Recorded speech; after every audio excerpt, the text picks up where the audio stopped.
ما جعل اللہ من بحیرہ، اللہ نے مقرر نہیں کیا ہے بحیرہ کو، ولا صائبہ، اور نہ ہی صائبہ کو مقرر کیا ہے، ولا وصیلہ، اور نہ ہی وصیلہ جانور کو مقرر کیا ہے،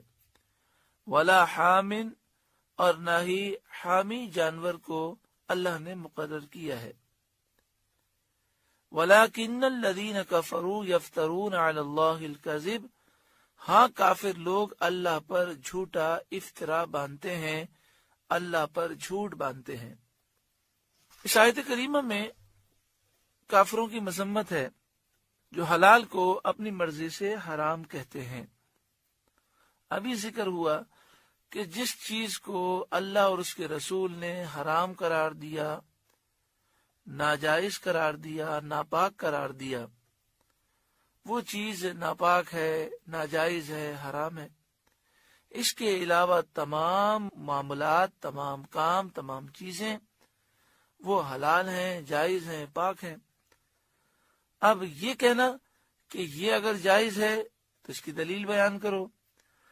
کہیں لکھا ہوا ہو کہ یہ کرنا جائز ہے، اگر یہ نہ ملا تو یہ حرام ہو جائے گا، اور اسے حرام سمجھنا یہ اللہ تعالیٰ پر جھوٹ باندھنا ہے، کیونکہ حرام وہی ہے جسے اللہ اور اس کے رسول نے حرام قرار دیا، اور جسے اللہ اور اس کے رسول نے حرام قرار نہیں دیا وہ حلال ہے، وہ مباح ہے۔ تو یہاں پر کافروں کی مذمت کی گئی۔ ان کا دستور یہ تھا کہ وہ اپنی مرضی سے کچھ جانوروں کو حرام کہتے تھے، حالانکہ وہ جانور حلال ہیں۔ زمانے جاہلیت میں کفار کا یہ دستور تھا کہ جو اونٹنی 5 مرتبہ بچے جنتی اور آخری مرتبہ اس کے یہاں نر ہوتا، یعنی وہ اونٹنی جس کے یہاں 5 بچوں کی ولادت ہوئی اور 5واں بچہ اونٹ ہوتا، نر ہوتا، تو وہ اس اونٹنی کا کان چیر دیتے اور اسے کہتے یہ بحیرہ ہے، نہ تو اس پر سواری کرتے، نہ اس کو ذبح کرتے۔ اگر یہ کہیں پانی پینے جائے یا چارہ کھانے جائے تو عام طور پر انسان اپنے پانی کی حفاظت کرتا ہے، وہ ہر وقت جانور کو پانی نہیں پینے دیتا، چارہ نہیں کھانے دیتا، لیکن اس کے متعلق کہتے کہ اس کو پانی سے روکنا اور چارے سے روکنا یہ بھی حرام ہے، اس کو بحیرہ کہتے۔ بحیرہ کے لفظی معنی ہوتے ہیں کان چیرا ہوا۔ اسی طرح جب یہ سفر پر جاتے یا کوئی بیمار ہوتا تو یہ منت مانتے، اگر میں سفر سے خیریت کے ساتھ واپس آ جاؤں، یا بیمار ہوتے تو منت مانتے کہ میں تندرست ہو جاؤں تو میری اونٹنی صائبہ ہے۔ اس کے معنی بھی یہی ہوتے کہ اب اس سے نفع اٹھانا یہ حرام ہے اور اس کو آزاد چھوڑ دیتے، جہاں گھومے پھرے جو چیز کھانا چاہے کوئی روک نہیں سکتا، نہ اس پر سوار ہونا جائز ہے، نہ اس کے دودھ سے فائدہ اٹھانا جائز ہے، وہ یہ تصور کرتے۔ اسی طرح اسے ذبح کر کے کھانا بھی یہ حرام سمجھتے۔ اسی طرح اگر بکری کے یہاں 7 بچے جنم لے لیتے،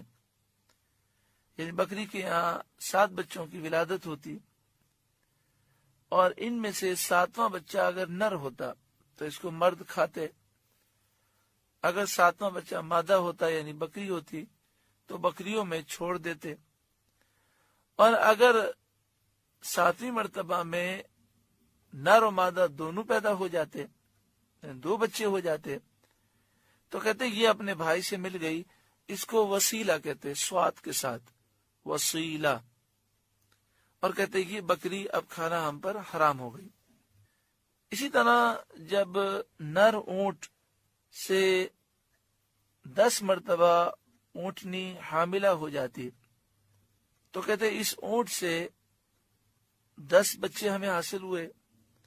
لہذا یہ اونٹ حامی ہو گیا، اب اس کو وہ چھوڑ دیتے، نہ اس پہ سواری کرتے، نہ اس سے کام لیتے۔ اگر یہ چارہ کھاتا یا پانی پیتا تو یہ سمجھتے کہ اس کو اس سے روکنا یہ حرام ہے اور اسے حامی کہتے۔ یہ تفصیل حضرت صدر الافاضل مولانا نعیم الدین مراد آبادی علیہ رحمہ نے تفسیر مدارک کے حوالے سے لکھی۔ آگے آپ لکھتے ہیں بخاری و مسلم کی حدیث میں ہے کہ بحیرہ وہ ہے جس کا دودھ بتوں کے لیے روکتے تھے، کوئی اس جانور کا دودھ نہ نکالتا تھا، اور صاحبہ وہ جس کو اپنے بتوں کے لیے چھوڑ دیتے تھے، کوئی ان سے کام نہ لیتا تھا۔ یہ رسمیں زمانے جاہلیت سے ابتدائے عہد اسلام تک چلی آ رہی تھیں۔ اس آیت میں ان کا رد فرمایا گیا۔ ما جعل اللہ من بحیرہ، اللہ نے نہیں مقرر فرمایا بحیرہ کو، ولا سائبہ، اور نہ ہی سائبہ جانور کو، ولا وسیلہ، اور نہ ہی وسیلہ جانور کو، ولا حامن، اور نہ ہی حامی جانور کو، ولکن الذین کفروا یفترون علی اللہ الکذب، ہاں کافر لوگ اللہ پر جھوٹا افطرا باندھتے ہیں، وَأَكْثَرُهُمْ لَا يَعْقِلُونَ، اور ان میں سے اکثر بے عقل ہیں۔ کیونکہ اللہ تعالیٰ نے ان جانوروں کو حرام نہیں کیا اور یہ کہتے ہیں کہ اللہ نے حرام کیا، تو یہ واقعی بے عقل ہیں، بہت ہی زیادہ بے عقل ہیں کہ ایک تو اللہ تعالیٰ کی طرف جھوٹ باندھتے ہیں اور دوسرا اپنا دنیاوی نقصان کرتے ہیں کہ یہ جانور اللہ نے فائدہ اٹھانے کے لیے حلال کیے، اپنی مرضی سے وہ اسے حرام کہتے ہیں۔ وَإِذَا قِيلَ لَهُمْ تَعَالَوْا إِلَى مَا أَنزَلَ اللَّهُ وَإِلَى الرَّسُولِ، اور جب ان سے کہا جائے آؤ اس طرف جو اللہ نے اتارا اور رسول کی طرف آؤ، یعنی اللہ اور رسول کے حکم کو مانو اور سمجھ لو کہ یہ چیزیں حرام نہیں ہیں۔ قالوا حسبنا ما وجدنا علیہ آباءنا، تو کہتے ہیں ہمیں وہ کافی ہے جس پر ہم نے اپنے باپ دادا کو پایا، جو طریقہ ہم نے باپ داداؤں سے پایا ہے وہ ہمیں کافی ہے۔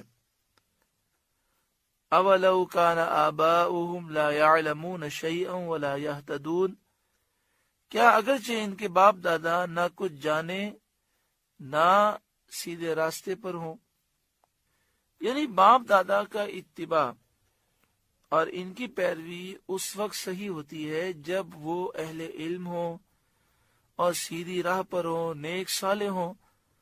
تو باپ داداؤں کی پیروی کرنی چاہیے۔ لیکن جب باپ دادا گمراہ ہوں اور جاہل ہوں اور شریعت کے خلاف کام کرتے ہوں تو ان کی پیروی ہرگز نہیں کرنی چاہیے۔